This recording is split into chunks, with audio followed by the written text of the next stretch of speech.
All right, thanks for joining us for this winter weather alert as some light freezing rain and freezing drizzle has been moving its way through the metro. Just after the 3 o'clock hour, many reports of freezing drizzle and freezing rain across the OKC metro. You can see the light band of pink. It's now shifting mainly east of I-35 as we zoom in closer here to campus. We did have some light precipitation move across Norman. That is now mainly shifted to the east, but there can still be some drizzle even outside of where you see the colors on radar. That's something we can't rule out at this point. And with temperatures that are near or just below freezing, we've got to be very careful. Even with this very light precipitation, it does not take much freezing rain, as you know, to cause some big issues on the roadways. So it may look harmless. It's just, just some light drizzle. But when the temperatures are this cold, that's when we could have some problems setting up. So anywhere east of this pink line is currently where temperatures are at or below freezing. It's in the mid to upper 30s out across western Oklahoma, so less concerns there. And yes, some of the roads have been treated, but we still have to watch them very closely with temperatures at 30 or 31 degrees.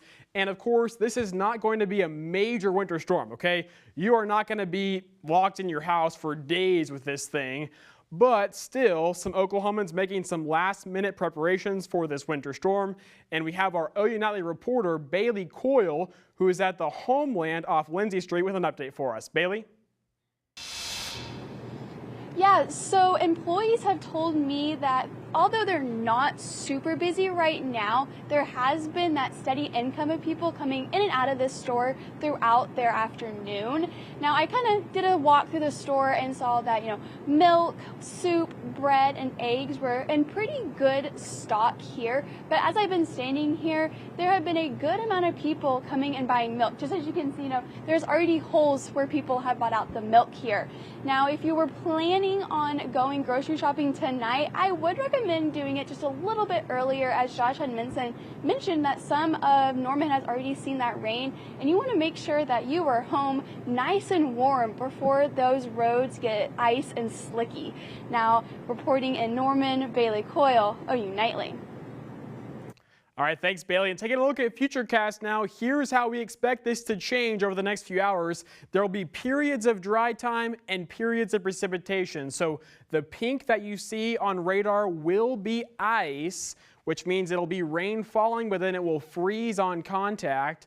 The green is where temperatures may be above freezing, so we can get all rain for a little while in southeastern Oklahoma. But overnight tonight, the temperatures will start to drop just a degree or two, and that should change most of this over to ice. So we do expect that road conditions will be deteriorating as we get later on into the evening and into the overnight hours, with again some periods of freezing drizzle, freezing rain. Especially notice that northwestern Oklahoma, you don't see much out of this. Woodward, Elk City, Enid, little if any precipitation.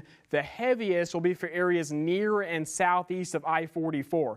And then tomorrow morning, we'll start to eventually warm above freezing. So around the lunch hour, I think for most people, especially across southern Oklahoma, we will be warm enough to support all rain, and then we'll start to see some melting as we get into the afternoon. But that is still a ways away. By noon tomorrow, we start to get in better shape. And in terms of our latest update of ice totals, we're expecting a glaze for most of the state again, except for the northwest.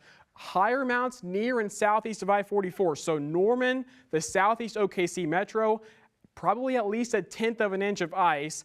And then some much higher numbers once you get into east central and northeast Oklahoma, where you could see over a 1/4 inch of ice on some trees, some power lines, the roads. That's where you start to get into more of your ice storm setup further to the north and to the east, where there'll be more precipitation, and it'll be just a little bit colder up in that part of the state. So overall impacts from this, we do expect slick roads to be the primary concern, again, especially the bridges and overpasses and untreated surfaces.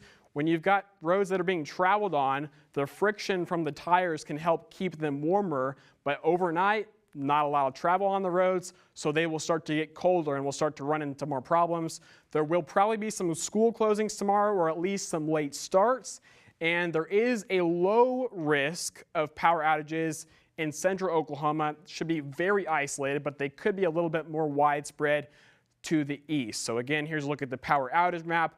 Isolated for central and eastern Oklahoma. They will be more scattered from McAllister, Muskogee, the eastern Tulsa metro, and up into far northeastern parts of our state. So we are going to continue to track this. Our weather team has been tracking it all afternoon long, and they're going to be here throughout the rest of the evening and into the overnight, working to keep you safe. A big shout out to them. We've got several members of our team here today, and we're working to keep you safe.